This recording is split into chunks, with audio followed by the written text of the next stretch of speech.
Good morning, my friends. Paul Green here, Comedian's Commute. It is Monday, April 13th? I think it's April 13th.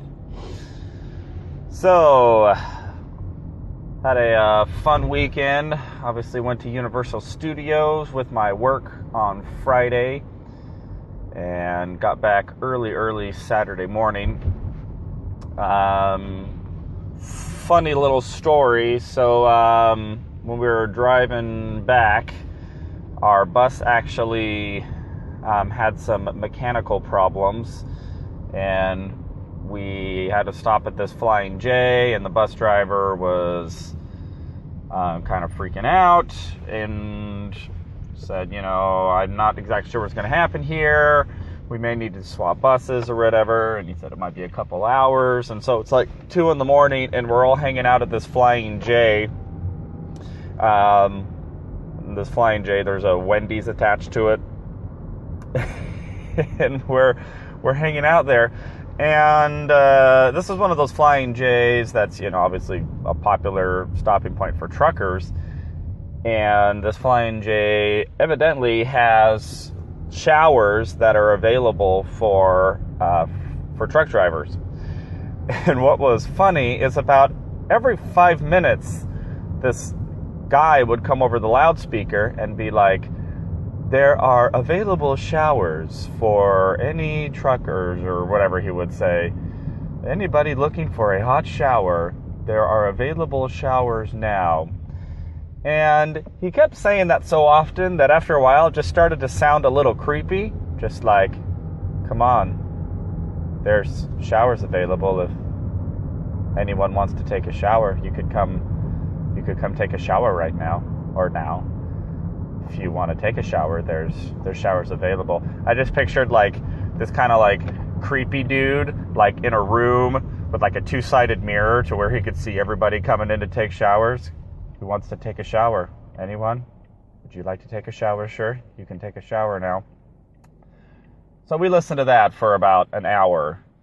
Every 5 minutes, somebody coming over the loudspeaker and inviting all who wanted to come take a shower there at the Flying J at 2 a.m. So, a little creepy, a little funny, and kind of an interesting experience. So we hung out there. The original plan was to have a bus come drive out from Phoenix and swap out. And then what ended up happening is the bus driver was able to get some mechanic out there. I don't know, some 24-hour bus mechanic, and discovered the problem. I guess there was a clamp that had fallen off a hose, and the hose had become loose, so the engine was just losing some power. They were able to replace the clamp, and we were on our way. We got home about 4 or 5 a.m. Fun time. So I did have a little celebrity moment, which was fun. So another random thing that happened at 3 a.m. at the Wendy's at the Flying J, and I don't quite remember what city we were in. Whatever city has a big Flying J in between Phoenix and LA.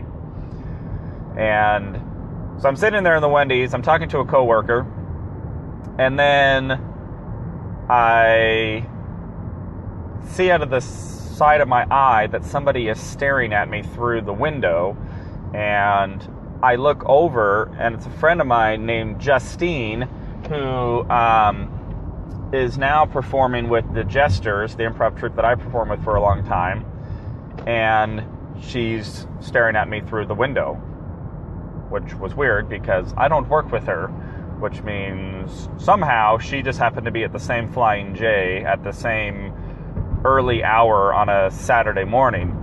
So, of course, she runs in, and it turns out that she and a big group of college friends chartered a bus, and they were going to Disneyland. So they were on their way to Disneyland and were stopped at the Flying J, and we were home from Universal Studios on a delay because our bus was broken at the same Flying J.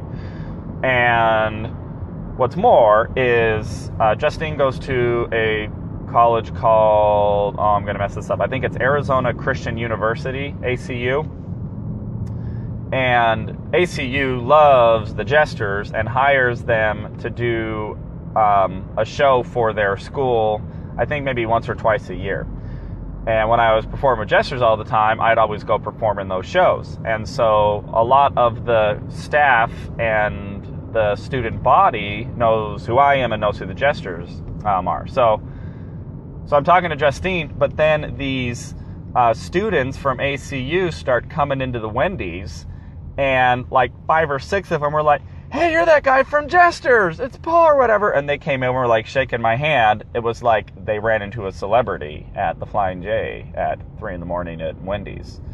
So that was a little flattering that here I am kind of in the middle of nowhere on a broken down tour bus at a Flying J hanging out in the Wendy's, and it just so happens that a tour bus of a very specific demographic who would just happen to know who I am showed up at the Wendy's and recognized me and validated my ego as a celebrity. So, funny things happening at the Flying J on a Saturday morning at 3 a.m. So anyway, got home, slept for a long time because I was exhausted, and had a pretty low-key weekend. And this Friday is going to be a big day for me. Friday, April 17th, I will be headlining at Tempe Center for the Arts. This is kind of like my first show where someone else has asked me to kind of be one of the focal points of the show. Of course, I produce my own comedy shows at Tonight at the Pad, and because I produce them, of course, I get to be the headliner because I asked myself to be. But this situation is unique and is going to be awesome. It's kind of like a co-headlinership with 2 other comedians who have come up through the comedyschools.com with Tony Visick, Michael Longfellow and Valerie Roberts. Very, very funny comedians. And so the 3 of us will each have an opportunity to deliver a far more lengthy set than we are typically invited to do when we perform at Tempe Center for the Arts as part of our comedy class. So that's exciting. I have been going through my set, putting together my set that I want to do on Friday, and I've been going through my jokes and punching them up. I've been challenged by my teacher Tony to start telling jokes by painting pictures, which is something that I don't do very well because I don't have a very visual mind, meaning I don't see things when I'm thinking, talking, conceptualizing. I don't actually see pictures in my mind, or at least I don't naturally do that. I'm kind of more of an emotional, intellectual type mind, to where I'm just thinking through things from kind of an intellectual standpoint, and then when I'm telling jokes, I'm just attempting to kind of put juxtaposition together and try to say things that I think are witty and funny without really following the formula of joke telling. And the formula, as I have learned, is that when you set up a joke, what you actually do is you paint a picture in the mind of your audience, and then when you come to your punchline, it's the punchline's job to shatter the picture that you've created and quickly paint a new one.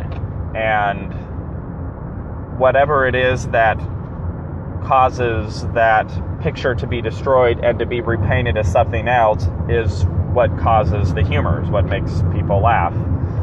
I want to study more into the psychology of that, what it is, like chemically, that causes us to hear something or to see something or to feeling something that causes this sort of weird physiological response of our lungs quickly convulsing and smiling and creating this experience called laughter, because it's just kind of fascinating to me. And as a comedian, as one who wants to make people laugh all the time, it's just kind of curious to me, like what's happening on like a biological level in the human body that causes laughter. So, oh boy, we've got a truck over here getting pushed by a police officer. Let me see if I can get that in the camera over there.